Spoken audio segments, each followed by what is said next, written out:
Today's podcast is brought to you by Audible.com. Get a free audiobook download and a 30-day free trial at www.audibletrial.com/wiseguy. Over 180,000 titles to choose from for your iPhone, Android, Kindle, or MP3 player. That's at www.audibletrial.com, audibletrial.com/wiseguyradio.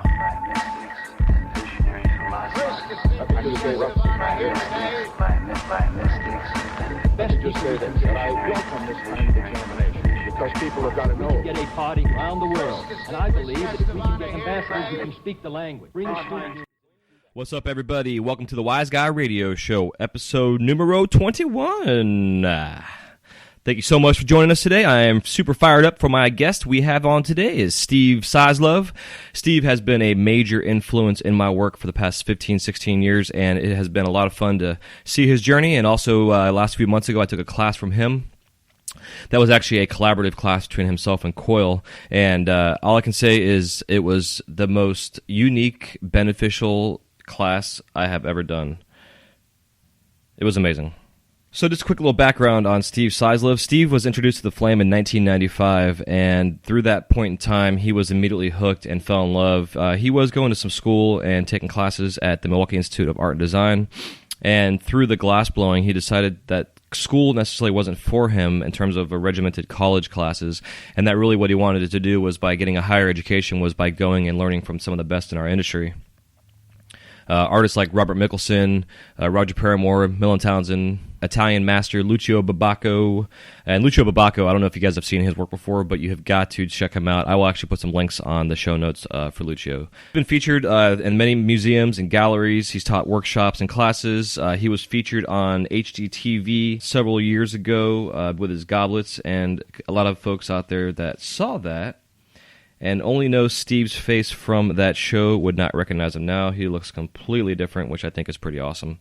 And he's kind of found his own way. And he's a family man, has 3 children, is married, and is living out in Indiana.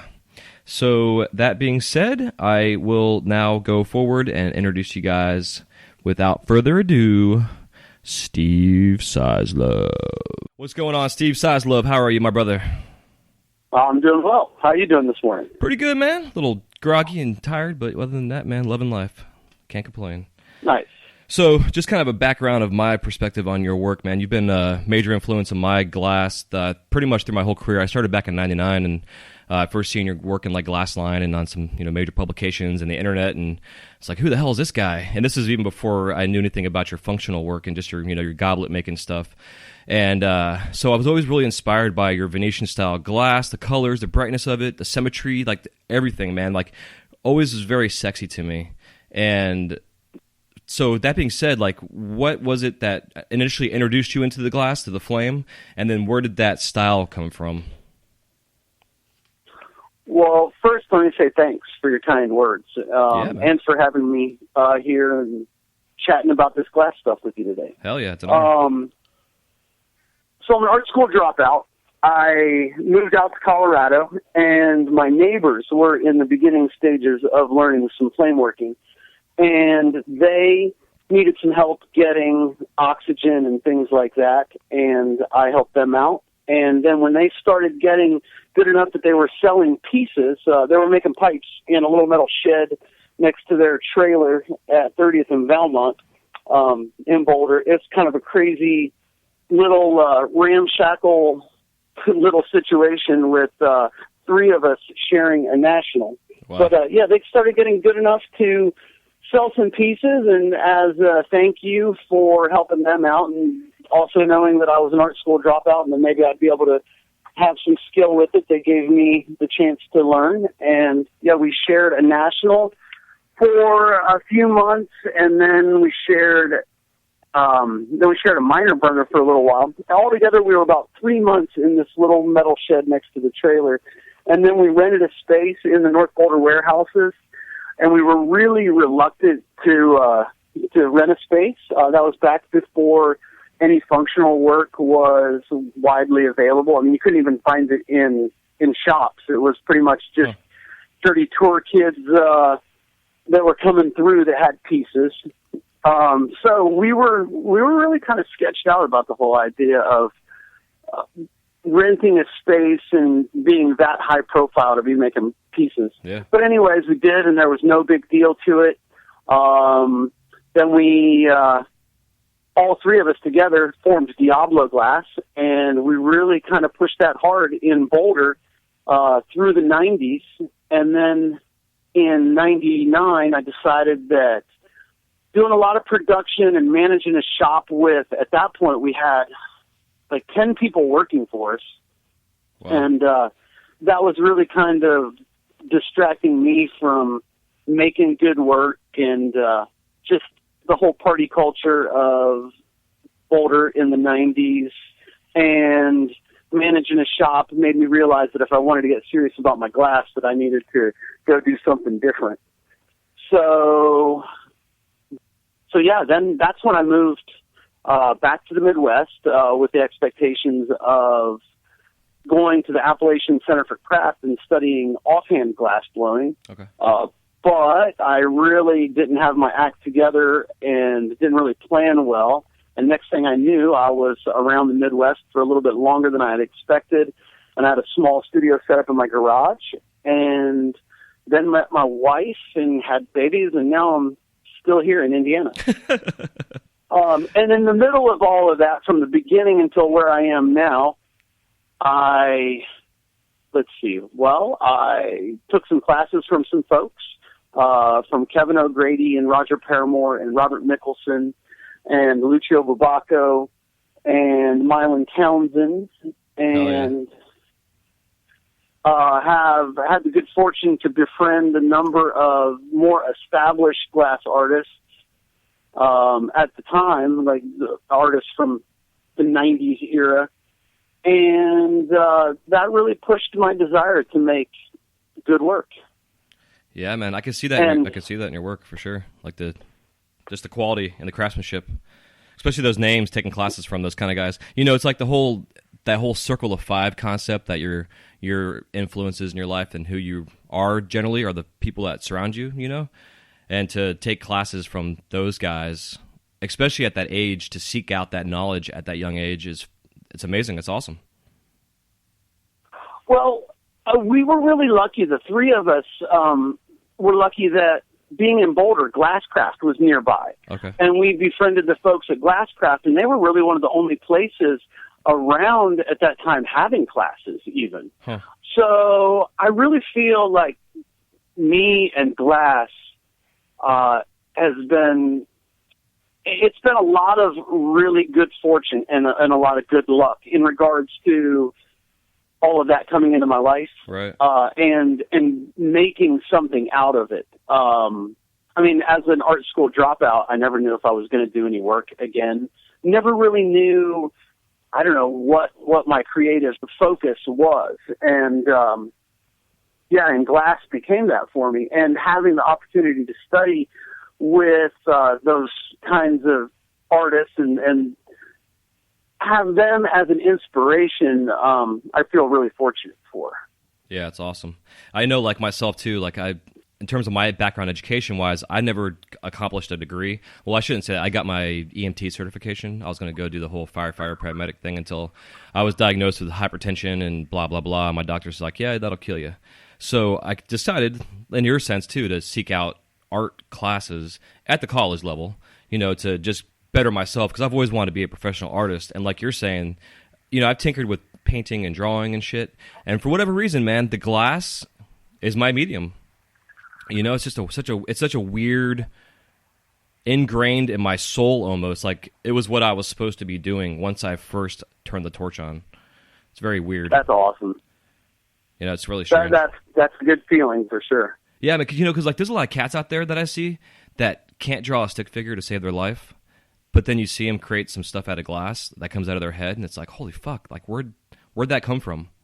You know, it's really strange. What I think one of the things about glass for some people is the technical process of it. Mm-hmm.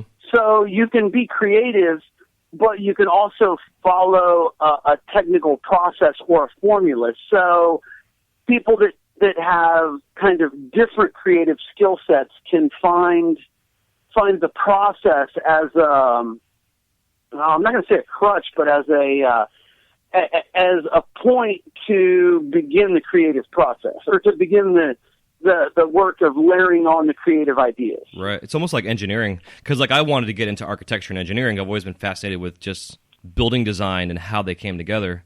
So for me, the glass is not only art, but there's science, there's engineering, there's architecture.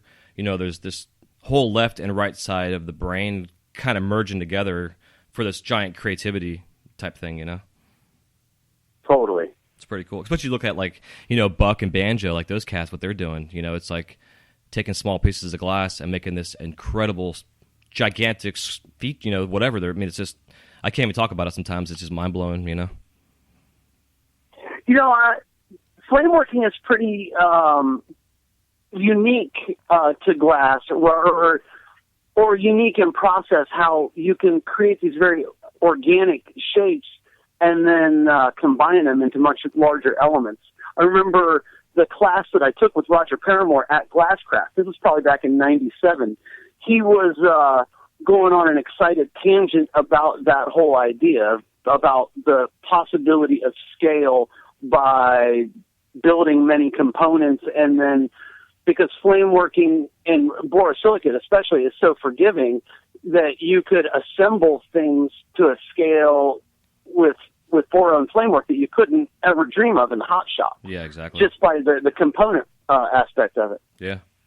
Now, what's funny is, as much as I appreciate that, my own personal aesthetic isn't one that likes a lot of busy components all put together. Mm-hmm. I like really clean lines and simple forms, but yeah, same here. But it doesn't really keep me from appreciating that other stuff either. Yeah, exactly. And honestly, that's what's turned me on with your work, is that whole symmetrical, streamline, very sexy. Like the female figure in general is like the greatest thing ever designed, and your work has that same kind of curvy. It kind of emulates the look of, like I said, your glass. To me, your glass is very sexy. Even your functional work you're getting into, I guess kind of to go into that, like at what point did you find, because even though you were doing the functional stuff from the beginning, at what point did you say, or kind of click of taking this style that you learned from these masters with your Venetian style kind of look and then transition that into the functional side? Oh man. Well, how would I say all that happened? Well, I kind of rambled on in the beginning about my start and this and that, and I guess that's just a function of having a conversation over the phone, knowing that it'll be broadcast to people. So with the most realness in all this, like I started doing pipes, not knowing if I was ever gonna do art or whatever, or not really knowing what good art was, and all of those, or good art in glass. Mm-hmm. And then all of those artists that I took classes from, and those are the things that I saw around me that were held up by these people, by the establishment as the examples of the finest work out there. So I wanted to work in that direction. And going to art school, I kind of came to the glass from, well, glass wasn't my only thing, wasn't my only foray into art. Mm-hmm. So I was drawn to the idea of doing all this other artistic stuff by seeing all this other work. And I put all of my effort into trying to transition from pipes into the art stuff. And, and that's why I left Colorado too. Like, I wanted to go be an artist. I didn't want to just stay at that point like a pipe maker, right. Somebody that was in a shop managing like a bunch of people that were working like strippers. They'd work hard when they needed the money, and like all of that whole lifestyle. I mean, it was fun. I had a hell of a lot of fun, but I felt like I wasn't really focusing on being making good work. Right. So I left, and that's when I went to back to the Midwest, and then I'm married and I have a baby, and Operation Pipe Dreams happens. Mm-hmm. And I was still making pipes at that point, really starting to like try to be serious about making art. But then that was like a catalyst for me where I'm the Midwest is kind of conservative, and well, not kind of, it's very conservative. And I was just like, fuck, man, I can't really like live making pipes and living. I don't know. I mean, that's, not living paranoid. Well, Yeah. how do I explain it? Like I didn't want to live a risky lifestyle in a situation that would endanger my family. Right. Absolutely. I mean, that's really what it's all about. And so that was the catalyst for me to really try to put my foot into making art. And I don't know really how the Venetian kind of thing developed, except for my technical appreciation of the glass, like from way back, always led me to be fascinated by things that I couldn't comprehend the complexity of in the process. And so even though it's not my personal aesthetic, like I'm not really drawn to frilly, ornate stuff, I absolutely loved the challenge of making that kind of complex work. But it was the technical that drove me into doing the Venetian stuff. I really had an interest in the way the human form is a really organic but technically driven pursuit could go with really clean lines of vessels and stuff. There was something about the process, but the jumping off points for creative exploration, both of the form and the poses of the figure that drew me in. Mm-hmm. And I had I'd say I had some success with that, or at least like the work was pretty well received as it became more and more refined. Mm-hmm. And so I was stoked on that. Hell yeah. It didn't make me a damn bit of money though in the long run. Right. I mean, really, while I was doing all of this, trying to really do what I thought was the right way to go being a glass artist in a way, like I wasn't like down on pipers or anything, but I wasn't embracing the community. I was really trying to like shoot for an audience that was like the high-end galleries and the museums and stuff. Yeah, yeah. And at some point, I was really struggling with doing, trying to keep it together to do shows, different gallery shows, and make any money on that, because all of it is consignment-based stuff, and the economy was faltering really badly, and nothing was making any money. And I was in the car on my way over to a glass art group meeting from a local glass art group, and I get there, and this particular collection, and this particular collector lived in what seemed like a gated community within a gated community. Crazy. And there were a bunch of other glass blowers there that were all there to like look at the fancy art. And it was basically everybody was like sucking this guy's dick to try to, seem fancy and like their shit was worth anything. Mm-hmm. And I just realized that was just all a bunch of bullshit. And the work that they had there, I mean, it was all fine, but it was the who's who of the 80s. And I just realized that, if I wanted to keep making glass, I needed to make glass that I identified more with. While all of the other stuff, let me go back up to, not only did I need to make glass that I identified with, but I needed glass to serve my purposes. Mm-hmm. And at that point, I had really developed an aesthetic that I enjoyed and I liked and I felt really good about, but I was done with it. And I was done trying to work with galleries and, try to keep a current resume and all that stuff. And the whole time I was doing all that, I was really kind of missing the growing vitality in the pipe world. And some of the people that, I had taught classes too and had definitely considered peers that really held tight to the functional game, they were having a blast. They were making good work. Their work had matured and had an aesthetic that was pleasing and interesting and complex. And they had a vital community that was appreciating their work. And I just realized that I needed to start, not like glumming on to be part of it, but man, that was my peers. Those were the people that I started working with. Those were the people that I still identified with. And so I went back to making pieces.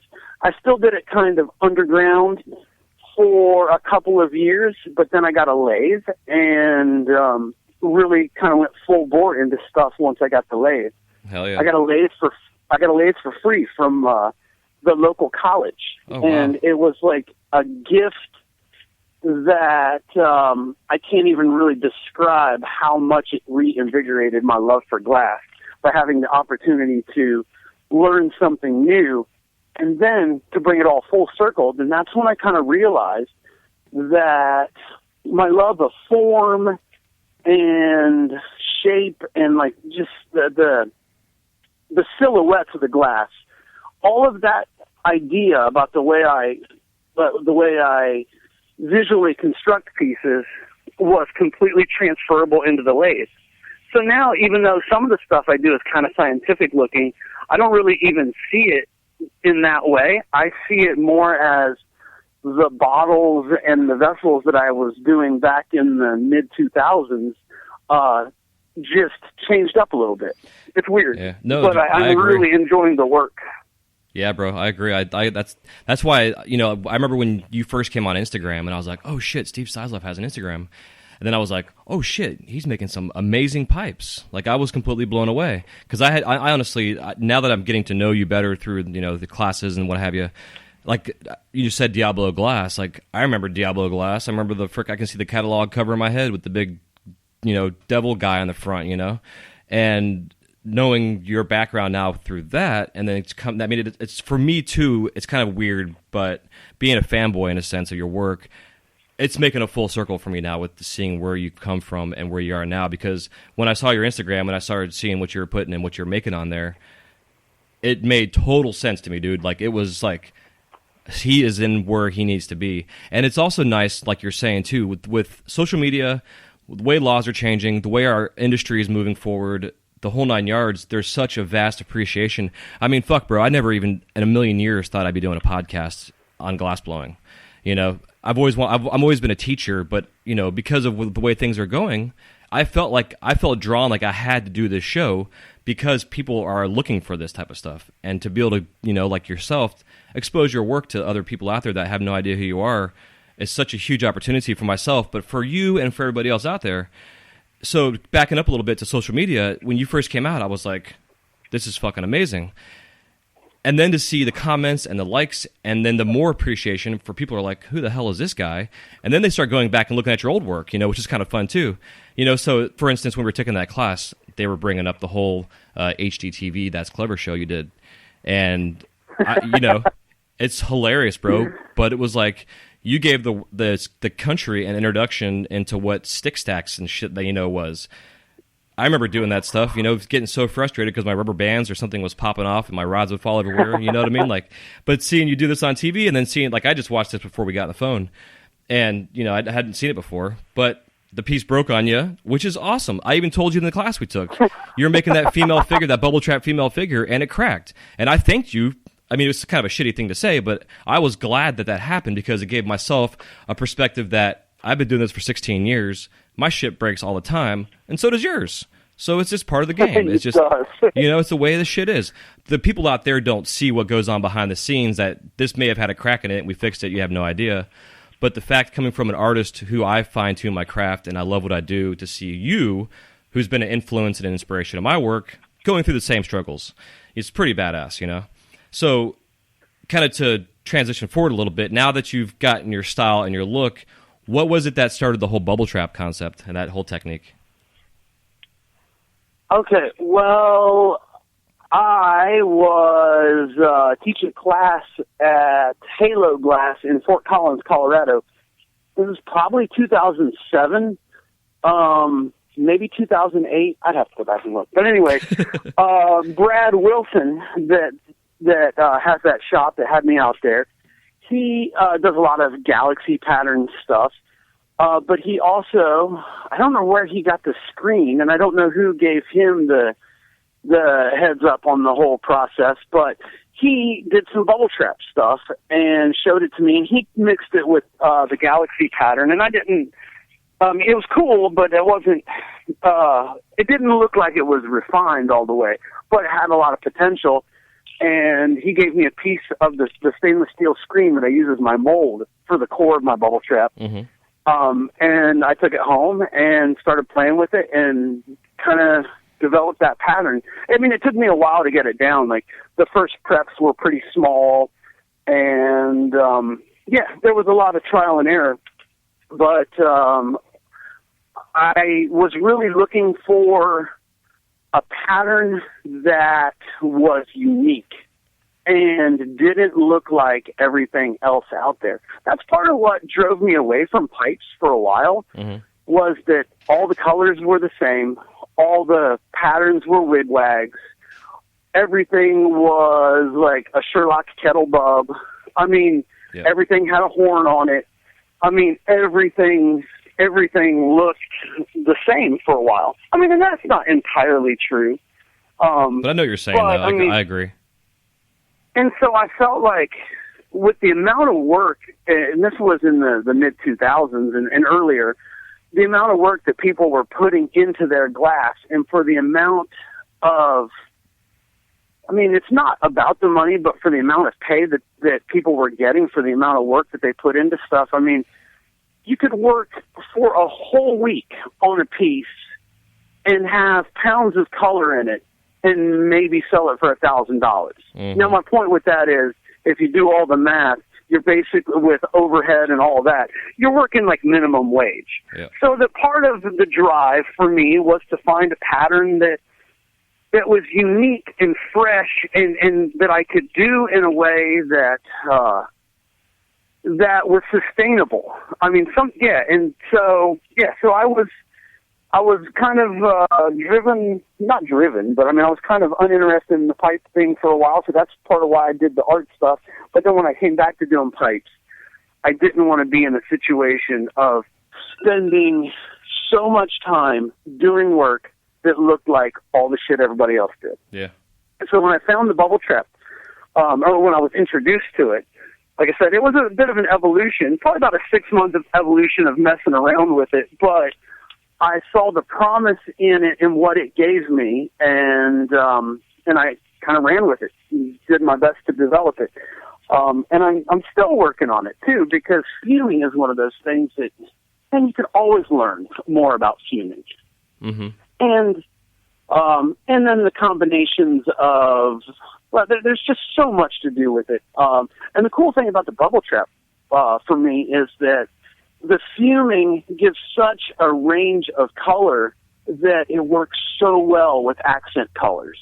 And it's with almost all accent colors. Yeah, I agree. Like, so yeah, I don't know. That's my bubble trap theme. Hell yeah, bro. Yeah, man. When I took that class with you and Coyle, and you guys asked, what do you guys want to learn, and we all said bubble trap.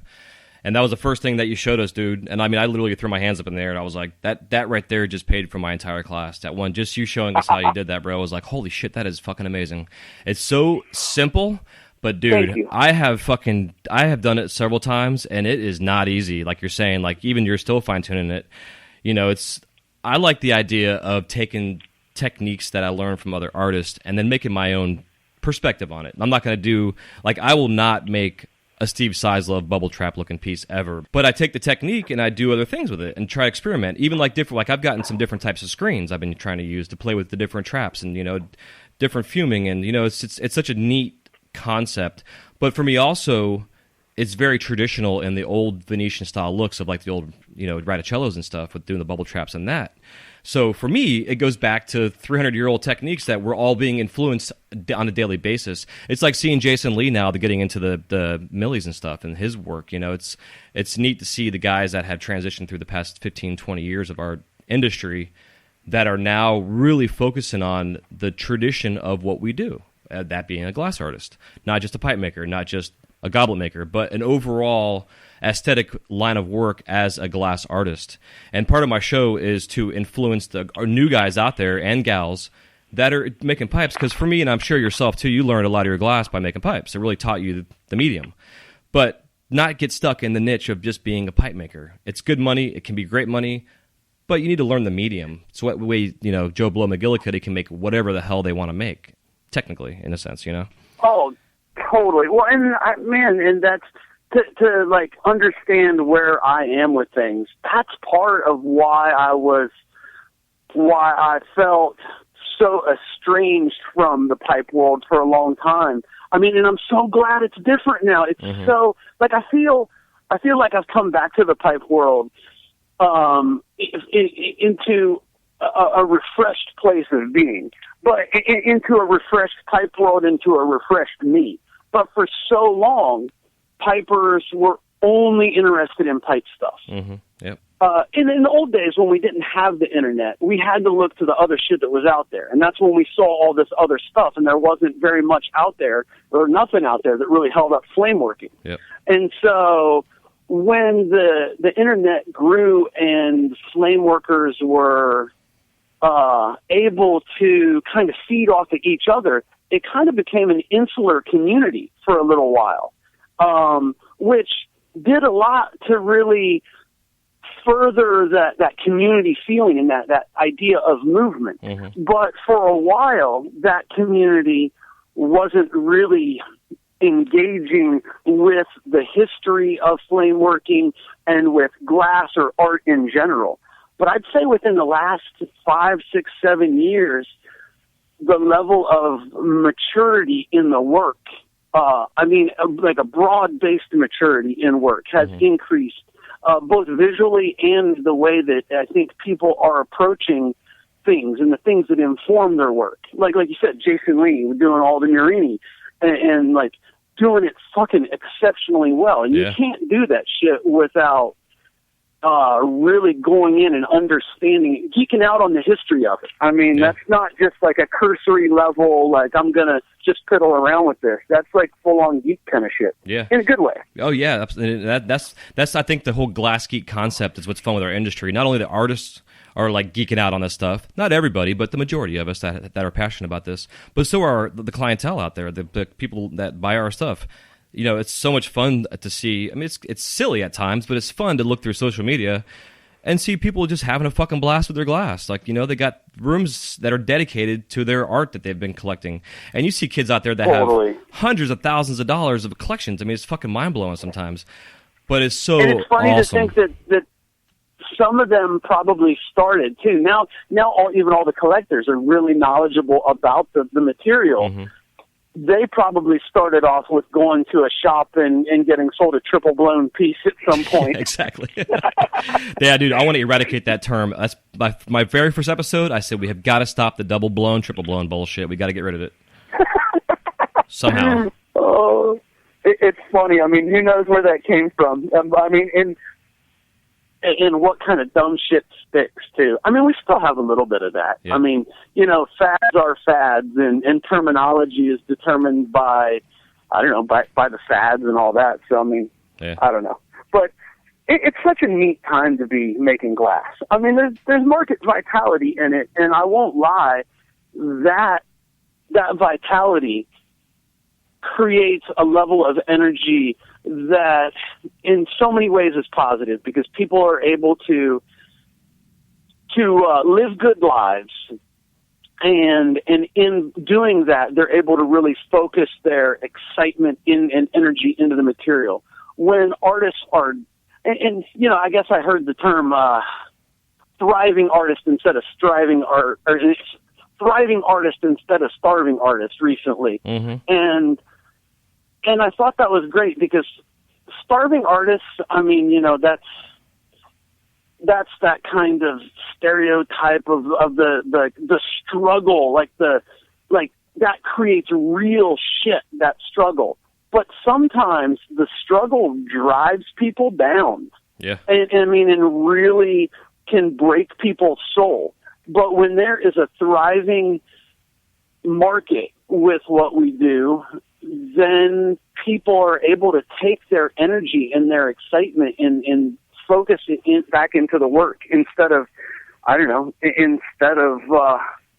like desperate needs to pay their rent. I mean, so instead of people knocking out $105 spoons, they can take the time to really work on the work. Yeah, I agree. Yeah, it's nothing worse than sitting behind your torch, sweating and stressing about whether or not you can pay your rent. It's not fun. And or then feed it's your not kids. good work that's getting made. Yeah, exactly. Yep. Yeah, because I really feel like our energy, in a spiritual sense, if you want to call it that, really goes into our work. There's been times where I've been in a shitty mood and I'm working on some glass and the shit cracks. Because my... Oh, we had that shit happen just the other day in our shop. Yeah, I had a guy that was a collector of my pieces that didn't like the way a piece functioned. And, man, I tried so hard to make it all good with him. Offered to take the piece back, give him his money back, and it just felt like he wanted to yell at me. But, man, everybody needs to get their shit out. Everybody needs to be heard. Mm-hmm. I mean, I didn't want to be yelled at, but, this guy paid good money for a piece, so I let him yell at me. But the negativity, in turn, broke a bunch of shit in the shop that day. Like, not just me. I was, all stressed out, and then my assistant was all stressed out, and he broke some shit. And, yeah, you got to bust out the... That shit's contagious. Yeah, it totally is, bro. You got to bust out the sage and cleanse the room. Yeah, exactly. Yeah. Maybe that's what I need, a smudge stick. Yeah, totally. I'm actually going to get some Get for this. back to the wook roots. Yeah, brother, I'm telling you. As high-tech as we all are, we got to go back to them roots. It definitely makes a difference. So to kind of also continue moving forward, I'm very curious with the ferrofluid that when you got into that, was it your children's? Because I remember we kind of talked about it a little bit, but to the audience, what was the inspiration for the ferrofluid in your glass? The ferrofluid? Yeah. That is a collaboration with Jeff Blaze, and I can't really take a lot of credit for that. That's really kind of his thing. It works really well with the bubble trap. Mm-hmm. Yeah, he is shopmates to Purdy, and I was doing a mail collab with Purdy, and Purdy said, "Hey, Blaze would really love to make a ferrofluid piece with some of your prep." And I said, "Well, sweet. I've seen him on his Instagram. They look pretty sweet, and he's busted out a few of them now that were fucking awesome." Yeah. From what I know about the ferrofluid is that it was originally developed for the space industry, and it's to draw. Being a magnetic fluid. It is to draw rocket fuel to a pump in zero gravity. Huh. Fascinating. Yeah. Huh. So now, at what point did Blaze? At what point was he like, "Hey, I'm gonna put some ferrofluid in glass"? I honestly don't know the whole history behind that. So I'm sorry. I'm going to have to defer that one to Jeff Blaze. Yeah, man. I will get a hold of his ass and find out because I'm curious. It's like the dichroic glass. That's background of NASA technology and whatever else that they use on the face shields for astronauts. And here we are using it in our glass. It's pretty amazing. Yeah. Pretty badass. So a little business talk, if you don't mind. I'm just kind of curious, in terms of when you sell your work. Do you have a distributor you sell to, or do you strictly just, sell your works yourself to shops, to retail, to private owners, and then trade shows? How do you go about distributing your work? Well, it's constantly changing based on my needs and based on the situation as it presents itself. Okay. Back when I decided to say fuck you to working with galleries, I needed steady cash. I really I went into debt to make glass, and it was really kind of a bad thing in some ways for my family. So when it was okay, glass, if I'm going to keep doing this, yeah, obviously it's got to be fulfilling to me, this and that, but it has to be a job. Yep. And so to make that happen, I worked with a couple of distributors and sold hand pieces until I really built that up.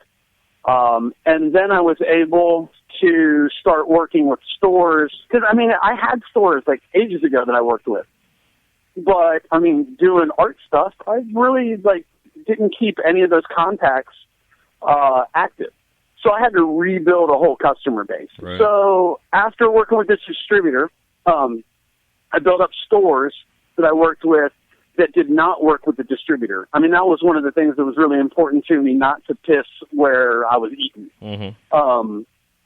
So after that got built up pretty well, and at the same time, the distributors that I worked with, they were going through transitions. So it became kind of a natural transition. It wasn't any, one day, I'm not ever working with you or any bullshit like that. But just I transitioned out of working with the distributors and started working more with the shop and taking wholesale orders. And then I got the lathe and started. That's when I went back onto Facebook and went onto Instagram and built all of that stuff up just by posting a lot. That let me get more stores, and I took more orders.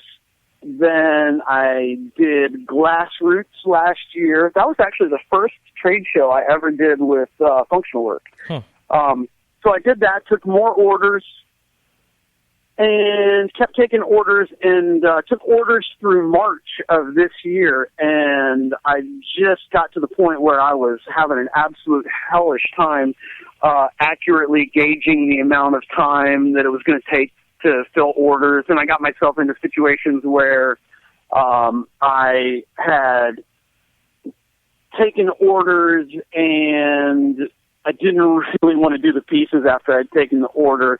So I was working on some other stuff. Not necessarily the best business practices. So what I'm saying with that is I realized I was busy enough that I was not going to be giving people good customer service if I continued to take orders. So in March, I stopped taking orders, and I am working through the orders that I have had, almost done with those, and then my intentions are to continue to work with wholesale people, but what I'm looking forward to doing is making up small groups and just getting with the stores that I work with, that I've developed a pretty good working relationship with, and saying, hey, this is what I have available. If you want it, sweet. And I also hope to have the time to build up decent bodies of work to take to more shows. Traveling's kind of hard for me and my family. I love to travel, but it's got 3 kids, and my son just started junior high. My wife is now working at home with me at the business, and it's just hard to get away. Like grown-up shit takes a lot of time. Yeah. So I don't know how many more shows I'm going to do, but that's where my business is now. I do a little bit of retail through the internet, but I mostly work with wholesalers. I try to very much respect that relationship that I have with the stores. So if I do any retail work off of Instagram, I always make sure to price it at retail prices. Mm-hmm. It doesn't do any good to go and undercut the people that buy my work regularly, the stores. Yeah, I agree. So yeah, that's where I am with that now. I have 2 guys that are my assistants. One of them's been with me for 5 years. The other guy's been with me for 4 years. They all did their own work. Well, I trained them from the beginning, but they both did their own pieces up until about the last year. And then we basically realized that we had the opportunity for a better working relationship if they were helping me to do my pieces. So I touch everything that comes out of my shop, mm-hmm. And most everything. Well, yeah, I make everything. I shape everything, but they're they're getting pretty damn good at doing prep work for me. Yeah, so that's what important. that has allowed me to do is really focus on the parts of the glass that are new and exciting to me, different configurations of ways to put things together, different shapes. I'm able to go a lot more, I don't know, I'm able to go more heavy because they're doing the work that would take up a shitload of my time. And in turn, I do my best to pay them pretty well for that because they are helping me to make work that has been the most popular work that I have ever made, like as far as a commercial or market-based kind of thing. Yeah, that's important. That's where I'm at the same point, because I've done the same thing myself in the past. Like before Operation Pipe Dreams, had a studio, had 8 guys working for us, had online catalogs, like the whole 9 yards, and it was like you're saying, it gets to that burnout point where you're like, I don't want to do this anymore. This is bullshit. But now I got my gig at Disney, and I've been there for 3.5 years, and now that I'm seasonal, I'm able to really refocus on me and my glass, but I brought a new assistant on for exactly that, to help me with the paperwork, the errands. Then we'll eventually transition to him into on the torch, doing prep work and stuff, which is going to save me a shitload of time. Because every point that I pull, or every time I rip a tube in half, I'm like, oh my god, I'm wasting my time. I've done this 100,000 fucking times. I got to get someone to help me do this, and it's.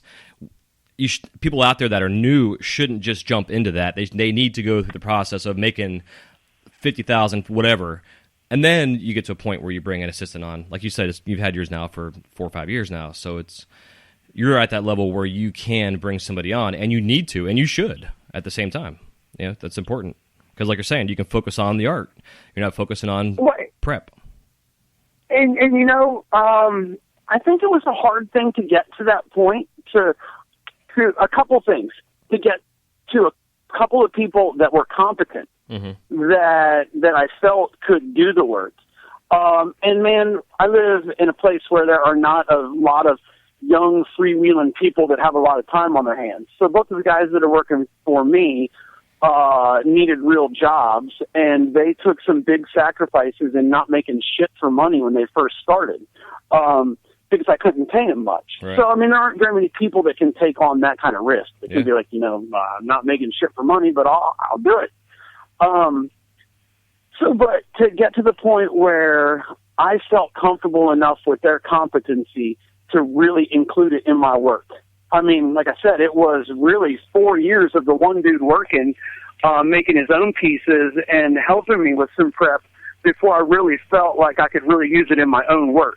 And now they both are extensions of my hands because I mean, we're in the shop next to each other 30 hours a week. Yeah. And I work out of a 1-car attached garage to my house. I mean, we got 3 of us, 2 lathes, and then a phantom bench station set up in a 200 square foot garage. Sounds like my space minus the lathe. It's tight. Yeah. That's awesome.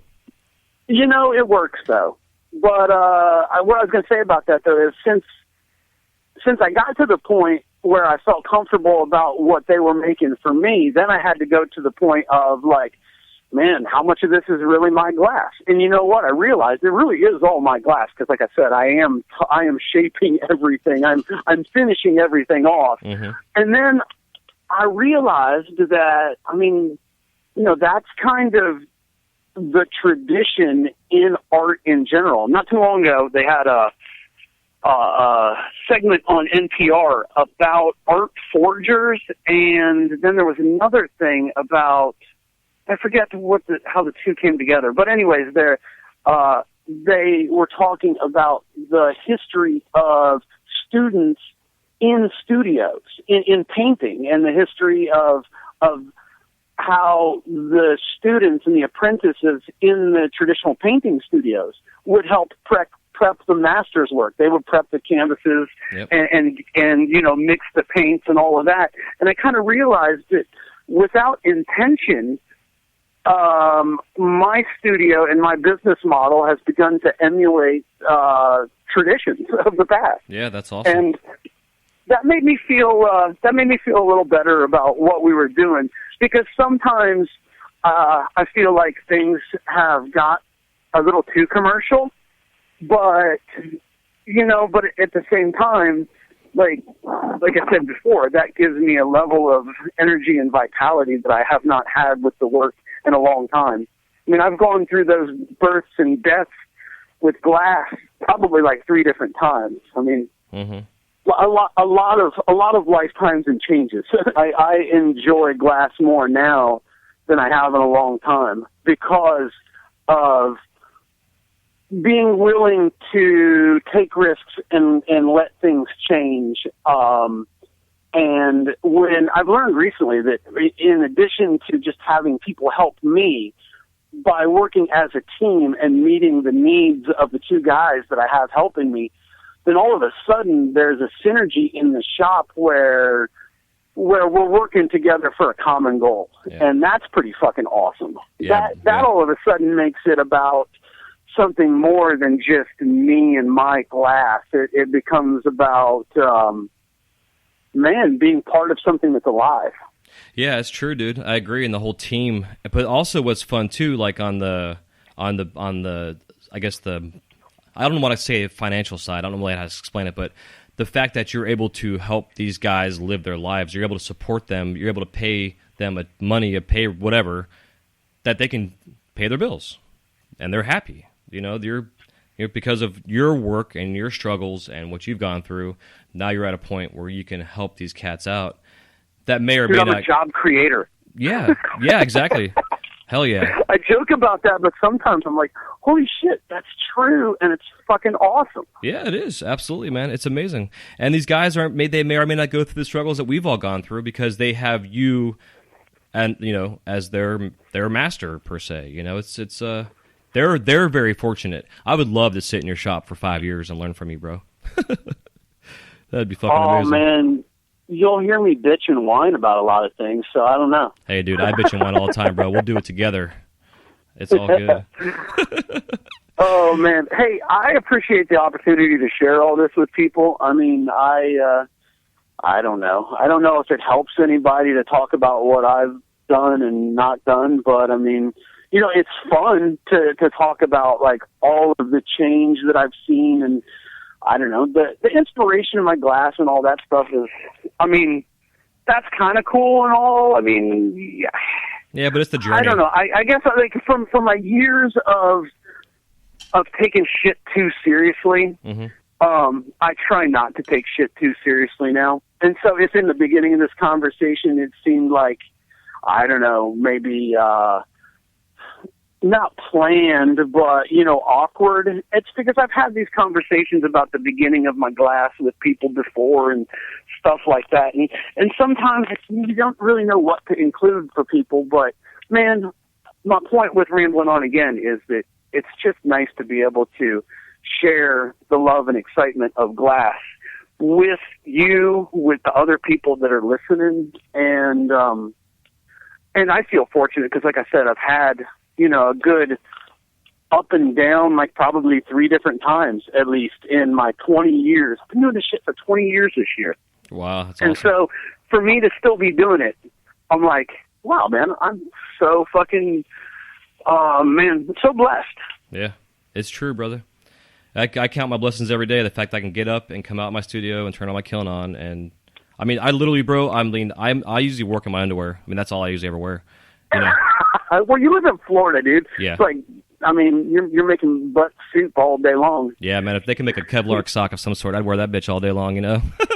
Protect my nuts while I'm working, just wear that. Red hot chili pepper style. Nice. So kind of just one more real quick question before we go into thanking our sponsors. You mentioned that your wife now has kind of come aboard with the business. So is she the one that helps the money side of things so that you're not worrying about the financial stress and the books? She is, she's not super stoked about, like, being my secretary, but, and I've told her time and time again, you're not my secretary. You have hugely helped me make more glass by helping stay on top of this stuff. Because what I realized is, like, all that shit, it's about half. I mean, you can split up your time about half office clerical shit, you know, bookkeeping and all that stuff. split your time up half with that and half with glass. Yeah. But because she's doing that for me, I'm able to get so much more glass made. Yeah, it's true. The reality of having somebody competent and organized that you trust handling your business shit, that is, I mean, without a doubt, that's worth whatever you can pay for it. Yeah. And usually you get what you pay for, too. The less you pay somebody, the less you get. Yeah, exactly. It's also the whole trust thing. I've heard horror stories of businesses, having people laundering, hundreds of thousands of dollars outside the back door that they had no idea was going on because they're not running that side of the business. So it's important. The trust. God, I don't ever want to be at that point where I am so out of touch with things that would happen to me. Yeah. But if I'm making that much money, well, then I mean, maybe it's a different story then, because I'm definitely not making that. Hell yeah, man. Well, let's take a quick pause real quick to thank our sponsors, and we'll come right back.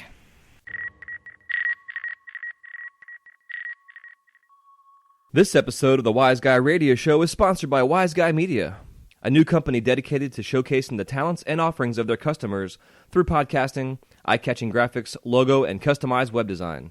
Established in 2015, Wise Guy Media is continuing to push the elements of web and logo design with outside-of-the-box ideas and up-to-date graphic generating programs. Whether you want to launch your own podcast, need a website, or a new logo for your brand, they have all your needs covered to promote yourself and get your brand recognized in your industry.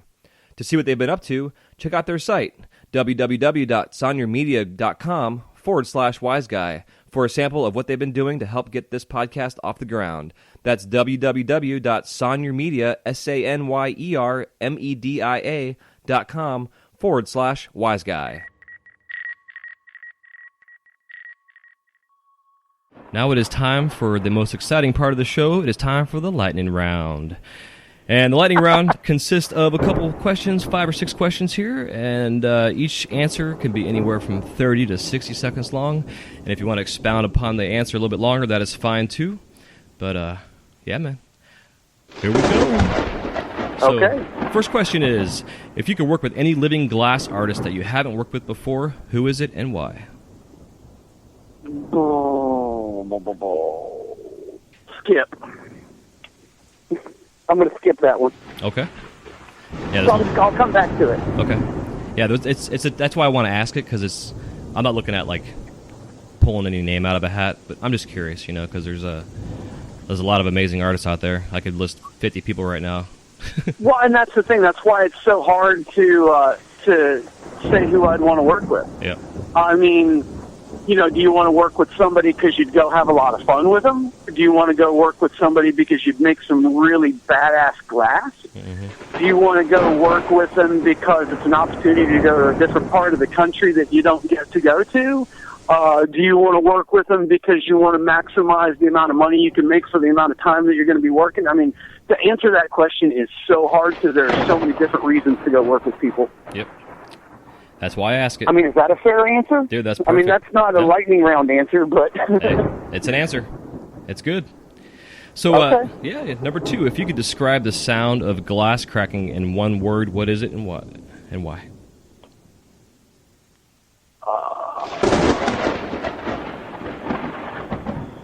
It's the sound of non-attachment. Cool. Because when I hear glass break, I have practiced many times to not care because I don't want to continually be pained by things that I hold dear breaking. Mm-hmm. Understood. It's a practice in Buddhist non-attachment. Hell yeah. What are your top 5 favorite colors? Green, and lavender, and purple lollipop. Nice. Green. Well, I mean, not really green glass. There aren't really any good transparent greens. I don't really like most of the greens in glass, but I like green a lot in the real world. Yeah, me too. Hell yeah, especially in glass. Part of what sucks about living in Indiana, it's so gray and brown during the winter. Yeah, I can imagine. Yeah, I've only seen snow once in my life, dude, in almost 40 years. So, I'm not really familiar. But I've seen I mean, pictures. snow's okay. It's just, 6 months of shitty weather. That sucks. Yeah, it does. So, what's the worst injury you've ever had as a glass artist? Worst injury? I've had a couple pretty bad burns. Yeah, hand and torch kind of stuff, or just grabbing hot glass? Both. Yeah. Grabbing hot glass, hot tools. I've got a nice scar on my thumb from my little torch. I have a magnet on my little torch, and when I was working one day, I just set it down on the bed of the lathe because I needed to do something. I just went to pick it back up, I hit the hose with my foot, and the little torch just swiveled. I pivoted where it was stuck to the bed with the magnet, and just went right across my thumb. And that was a pretty bad burn. That sucks. So, if you could give your beginning glass blowing self any advice, what would it be? Oh man, quit smoking cigarettes. Beautiful. Are you a TV, a music, or both in the studio? Music or NPR. Okay. Or just silent sometimes too. Yeah. If you get a chance, two interviews ago was with Kemp Curtis, and I'm not sure if you're familiar with Kemp, but he's been behind the torch for 46 years, and I'm not. I want to check him out. yeah, bro, the guy's a wealth of knowledge, but he's only has 10% hearing, so when he goes in the studio, he just pulls his hearing aids out, and it's just him and the flame. It's a pretty interesting concept. Yeah. I wonder if he's hearing losses due to years of loud torch action. Nope, he was actually born that way. Him and his sister both were born that way. And he grew up in the theater, so he learned how to hear more or less from reading lips in the theater. Oh wow! Yeah, it's an incredible story. And besides the amount of background we talked about in history of glass, and it was pretty cool. So, all right, man. I'll have to check that out. Yeah, absolutely. I think it was episode 17, but all right, man. So the last and final question is a bit of a crazy one, but I've added one more little doozy to this guy to make this a little bit easier to answer. But the question is, if you were stranded on an island that had a glass studio in it and only supplied your torch, gases, and a kiln, what 5 items would you bring? Oh, let's see. I like my lathe a whole lot. I need a paddle. Probably some tweezers. And if I'm on my lathe, I need a good octagonal reamer. How many things is that? I think that was 4. That was 4, so I need one more. Oh, I need my glasses. Amen. You're the first person to give me that answer, dude. Hell yeah.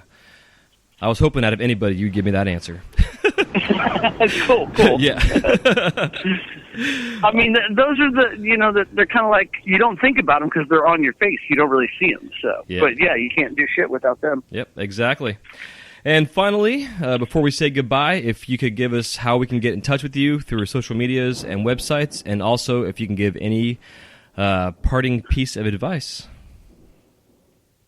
Let's see. I am on Instagram at Steve_Sizelove.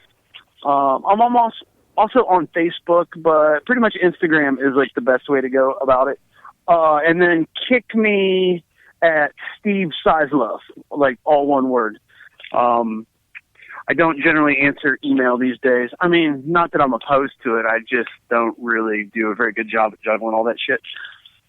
And then parting words of advice. Man, do your best.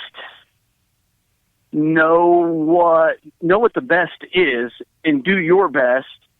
And don't take any of it too seriously.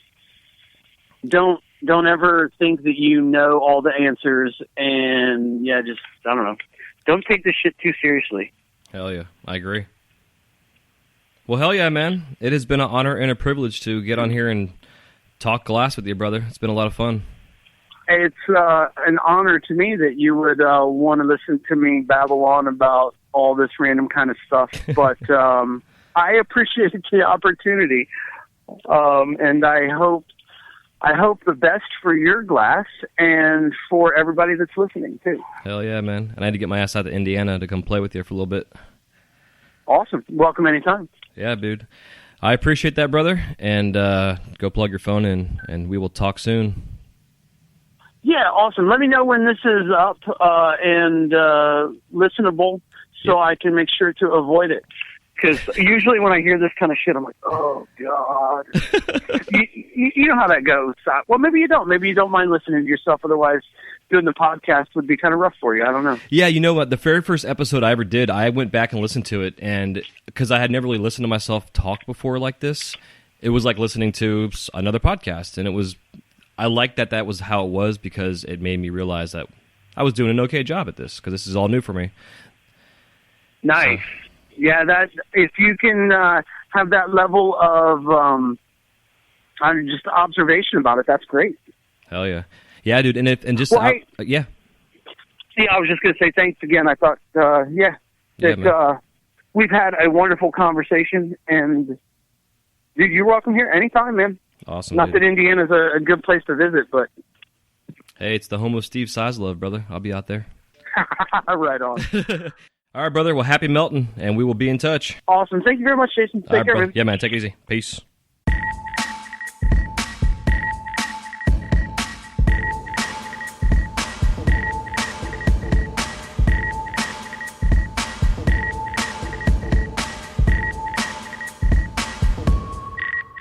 Thank you guys so much for listening to this episode of the Wise Guy Radio Show.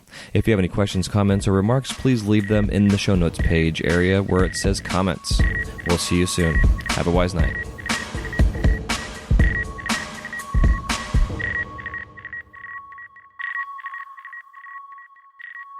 You're listening to the Wise Guy